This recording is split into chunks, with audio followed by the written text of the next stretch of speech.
আসসালামু আলাইকুম। এইটা হচ্ছে এই যে দেখেন সিলিন্ডার রেডি করা আছে, আর এইটা হচ্ছে পিস্টনটা হচ্ছে পুরনো। এই যে দেখেন, আপনাদেরকে দেখাই, এই যে দেখেন পুরনো পিস্টন। হ্যাঁ, বাইকে চলা পিস্টন, কিন্তু এইটা লাগাবো হচ্ছে এই যে সিবিজেডটা আছে, এই সিবিজেড বাইকে এখন লাগানো হবে, সিলিন্ডার সহ লাগাবো।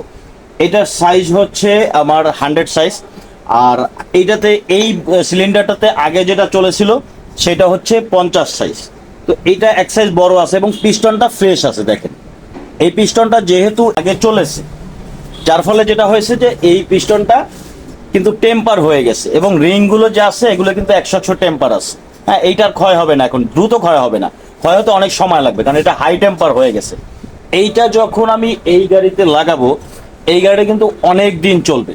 তো পুরোনো পিস্টন অনেক সময় আমরা রেখে দিই এই কারণে, যাতে এই যে দেখেন এগুলো লাগিয়ে দিলে নতুন পিস্টনের চেয়ে 3 গুণ বেশি চলবে। এর আগে একটা ভিডিও আপনাদেরকে দিয়েছিলাম, সেটা আপনারা অনেকেই পছন্দ করেছেন, যার জন্য আবারও শেয়ার করলাম। দেখেন এই যে পিস্টনটা ফ্রেশ। এই সিলিন্ডারটাতে যখন পিস্টনটা দিব, এটা কিন্তু ফলস থাকবে না, একটুও ফলস থাকবে না, 100 কিন্তু এটা কাজ করবে। এবং এই বাইকে মিনিমাম 3-4 বছর একদম মিনিমাম চলবে, রাত চালালেও 3-4 বছর চলে যাবে। কারণ পিস্টনের টেম্পারটা হচ্ছে আসল বিষয়।